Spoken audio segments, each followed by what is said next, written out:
Hey, welcome back to the Mr. Analyst channel, folks. Of course, my name is Lee. Remember to subscribe to the channel, like, and share our content.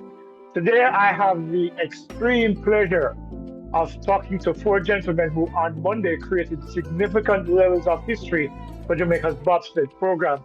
Now, let me give you some context. In 1988, when Jamaica competed at the Winter Games, the first run was 58.03 seconds. 37 years later, incidentally, they coincide with the two major hurricanes that hit Jamaica in that period as well, is that these gentlemen, Shane Peter, Andre Dacre, Junior Harris, and Taekwondo Tracy, had a first run of 53 seconds and then followed it up with a run of 52.88 to have an overall time of 145.88 to win gold at the North America Cup. Gentlemen, congratulations and thank you for joining us because it's an extreme pleasure. I know you guys have been a lot in demand because I know that CBC was after, I think they caught up with you guys yesterday just before you left for Utah. But let me start with Shane. Shane, you are of the individuals. I know you're a team, but you are the driver that has created history in becoming the very first Jamaican driver to win a gold medal at this level. You've had a couple of days now. Has that the gravity of that situation sunk in for you? Yeah, it hasn't yet sunk in because right now I can't believe I create history. So, but it's slowly coming to reality that like I just made history and won the goal for Jamaica. Hmm. Tell me something though. In the circumstance of going down at 100 and God knows how many miles per hour, was it a One situation where what was that? kilometers per hour, 147 kilometers per hour. Okay, so that's just under 100 miles an hour. Were Yeah. you were you cognizant of how fast you guys were going, or was it just that you were holding on and just trying to get the sled across the line? Uh, Well, for the most part, we want the sled to go as fast as possible. So, Yeah. to be honest, in the sled, you don't necessarily feel the speed. Mm. I mean, you feel a vibration, but for the most part, it's like this mental game where we're saying faster, faster, faster, faster. Because at the end of the day, it's the speed that is going to get you the fastest downtime. So, regardless of that, we just always want to go faster. Well, Taekwondo, since I have you engaged in the conversation now, I mean, you're a two-time national multimedia champion, right? And we've seen a lot of sprinters transition to the bobsled. What was the key difference for you lining up, for example, on a 100-meter final as opposed to pushing off here and accomplishing this significant feat? Key difference. Well, for one, you don't have seven other guys beside you breathing down your neck for make them know say you're there to beat you. Uh, and then I mean it's ice, and to be honest, it's a little bit more relaxing and you're able to focus because when you go to the line for the bobsled, it's just you and the guys who have the same goal. Mhm. So it's just to put it together. Mhm. Andre, let me bring you in here. The idea of Jamaica doing this. I mean, as I mentioned at the outset, the very first major run that we had was a 58-second run. And you guys did 53 flat and 52.88. What is the significance? I know you weren't born 37 years ago. We know that for a fact. But let me ask you, and you should think about it. What is, you think, the major difference between what has happened in the past, right up until this moment on Monday, that made a 5 second difference over the last 37 years? Is it the sled? Is it the execution? Is it the personnel? Is it a combination of all things? I think it's a combination of all things.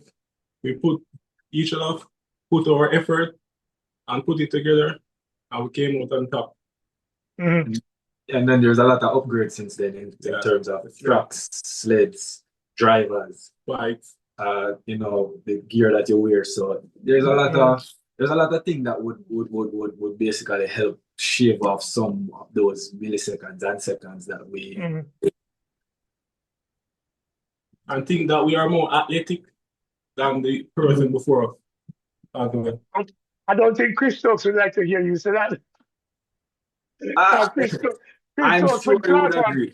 As tough as it may be for him to swallow, I'm sure he will agree. Yeah, because Chris win 100 at champs in that one. Was it 82? I think it was, or 81 daily champs. I was at champs that year when he upset New Reid and everybody and win at champs. So I'm sure he's not going to say you're more athletic. But let me bring in Junior Harris here because you're the quiet man so far. Talk to me. How you feeling about this though? This recognition, the fact that international media has been so engaged with you guys. I know the Jamaican brand factor is strong. But give me a sense of what it's been like being in the global space right now, the spotlight globally being on you, given the accomplishment. I mean, it's been a wonderful feeling. As Shane stated earlier, it's not yet soaked in. It's a bit of like resting in denial because, as I said, I mean, Jamaica is a tropical island. We shouldn't be here doing the winter sport, Winter Olympic. We don't experience snow in the winter. So it's not yet soaking, but I'm just absorbing everything, the nice comments, I mean the fans and the whole lot. We're just here recouping for the other races as well. So we're just taking our time to accept everything because we have done it. Mm-hmm. All of this is in the pursuit of qualifying for the Winter Olympics next year, right? How close are you guys? What is it that you need to accomplish for the remainder of the season to get into the Winter Olympics? I mean, I think we need to finish top three in every possible in every race we have left, or even win every race because that is our aim to win. So if you win every race up until January, I think we will be okay for the Olympics automatic qualification. And it also has to do with the amount of points we collect from race to race. So together, the because best thing is to just stay in top 3. And once we do that, we are sure to be there in Cortina in Italy to give some people some more problems. So yeah, that's the plan. I like to put that. In that context on Taekwondo, the 145.88, where does that rank in terms of, I don't know if there's a ranking system in terms of fastest times for the year. Where does that rank you guys? It's really difficult to state because different tracks yield different times. So it currently, maybe we could find a ranking where we are in terms of points, but we would have to look back at the times that have been run on the track in Whistler and then compare it to that. But different tracks will yield different times.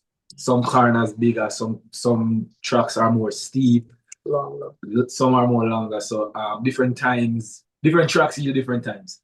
So because there's no standard. There isn't a standard length. There isn't a standard design. No. Okay, cool, understood. But in terms of the time itself, though, given that you guys have shaved it down to 52.88 on your last run, damn impressive. If no. I follow bobsled loosely, and I know the time, which is one of the reasons why I asked, because 145 is 145. I've seen teams go, I think, 144, but I'm not quite sure the same type of track or the same length of track. So, because you have to put that into context for me. Yeah, the track are likely different. Yeah, but what's the goal now? Is it consistently at this kind of performance, or you guys believe that there is still time that you can shave off, depending on the track, depending on the circumstances, depending on the hardness of the ice? I suspect that also might have a lot to do with it in terms of friction, to be able to maintain this level of consistency throughout the course of the season to ensure that Cortina is somewhere where you're getting passports and visa stamps next year. Yeah, it's still early, new crew as well, and every day we wake up. If the coach was here, he would say this. Every day we get up, the idea is to find a way to get the sled and the crew faster. So the ideal plan is to shave off times every single one and get better in every turn. Shane do what I need to do. get the turns, get the curves. You know what I mean? Equipment prep and all of that, which is a daily thing. The sled weighed what, like 1,000 something pound. Oh, Yeah. So we have to lift that, turn that, flip that, and sand that, and keep that in check every day. So there's a lot of work, daily work, and for some of us like myself who still are trained the tracks same way, so it's a whole heap of work. Todd Hayes has been your coach now for some time. You know, he's done it. He's won Olympic silver, I believe. Give me a sense of what is it that he passes on to you guys that has no resulted in this level of success? Because it's not just about you guys alone. Because the girls are doing really well again as well. You know, I think 6th and 9th on the weekend as well. You know, which are really good performances overall.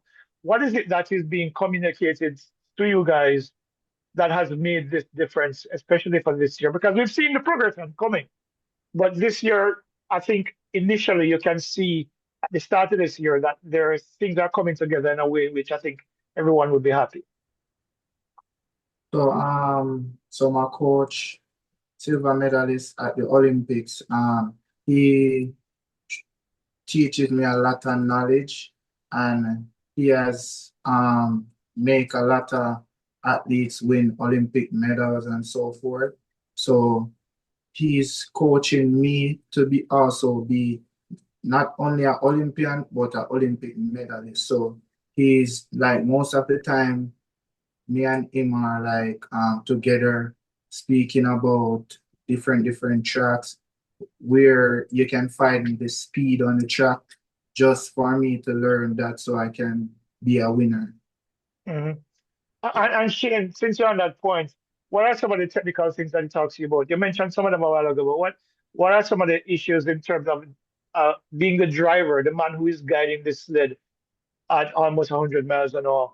Some of those technical things that you talk about. So for me, my goal is to always get the sled down the track safe, and make sure I rehearse my line, constant practice, not only like when I'm at the track, but even when I'm at the house, make sure I watch POVs, videos of my runs, and explaining my lines to my coach to know that we're on the same track. And he also teach me about equipment management and so forth, learning about the different sleds, the different runners we use, and which runners are the best runners for speed, which runners are the best runners for every track, because every track their radius is different. So they got different runners for like every track. So yeah, so that's what he has been teaching. Very cool. This is my question specifically for you. Does bobsled make you better at track, or does track make you better at bobsled? According to a few athletes that I've spoken to, that have done it, have stated that they've gotten better at track after the bobsled season. So, I'm looking to do the same. You know, I'm still working out. I'm currently now working with Michael Freighter. So we have our conversations, we talk, and we do the necessary things to stay track and field fit until I am back home to really get in the grind for athletics.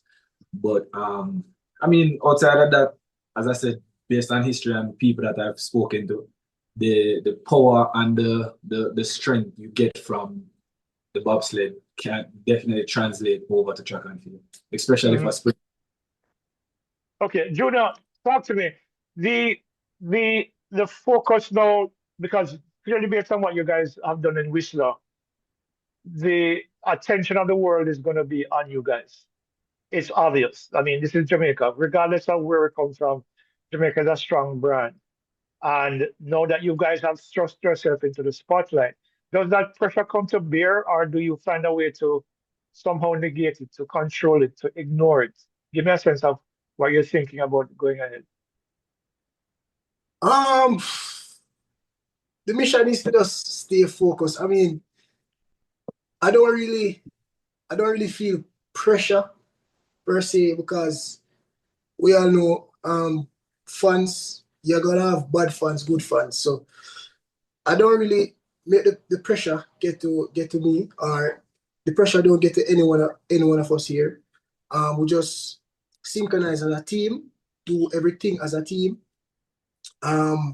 Yeah, so the pressure doesn't get to it as I stated before. We just here recouping and getting ready and still learning. We're still learning because we're a young crew. I mean, this is my first year, not even a year, a couple months. I've been with me and Bakers especially. I think Tracy was here before us. He completed World Cup. World Cup, yeah. Me and Bakers especially, it's our first year, so we're still learning, and we don't make the pressure get to us, honestly. So Andrea, follow up with that response with your own interpretation. As I said before, we're still learning. Each time I go on the track, our time keep on getting better and better. It's a motivation to keep focus. All right. Now that you guys are in Utah, what's the schedule look like for Utah, and where do you go after Utah? So after Utah, we head back home to Jamaica. We have another North America Cup. 2 races next week. 2? Yeah, 2 races next week. I think it's between the 1st and the 4th. Yeah. Or the 30th. The 30th to the 4th. Yeah. So we have the monobob, the 2-woman sled, and the 2-man and the 4-man sled. 2 races start on Sunday. So yeah, we start racing this coming Sunday all the way up to Thursday. Yeah, the 4th. All right. Oh, by the way, I need to ask you something. It was a question I should ask earlier, but it slipped me. What was the difference between the 3rd place finish and was it on Sunday and of course the gold medal finish? What was the significant difference? I mean, I can hear from all 4 of you. 2 different races. It was just 2 different races. Mm. But I mean, if you want to know the significance, this man is really the main difference in the win, because we got a hint of an issue that the track had, and he made the adjustment in terms of how we approach a specific curve, because it was really one curve that cost us the goal on the first day. That basically relegated us from goal to 3rd place on the first day. So yeah, so as I said, it's very technical, and you have things which part you have to memorize. Him, I have to memorize, especially the curve. So, because for me, I'm just there to get the sled up to speed and stop it, and he makes sure that the sled get done in one piece. And but as I say, every curve different, especially based on the radius and how everything is constructed. So that was the major difference, really. Okay. That's why them said to you, she and driver don't stop at all. Don't stop at all. Don't stop at all. Tell other Dallas are coming for them next. But congratulations again on the success. More success to you guys in Utah and wherever else you go for the rest of the season. Because I think, given what has happened in the last 3 weeks with half of Jamaica just literally destroyed by this hurricane, a lot of Jamaicans are taking heart from your performance. I've spoken to a couple of people already, and they're telling me that given what has happened, Miss Jamaica Universe drop off at the stage. Jamaica don't qualify for the World Cup immediately because we don't have a chance. And of course, the hurricane. This was a feel-good moment that I think a lot of people really have grasped onto and really appreciate it. So thank you again for that. And of course, remember, guys, to subscribe to the channel, like and share our content. Of course, we'll come back with more, hopefully with 2 of the world bobsledders the next time we're on this channel. So until then, have a good bye and have a good week and enjoy the rest of the time and bring you more success. Bye-bye.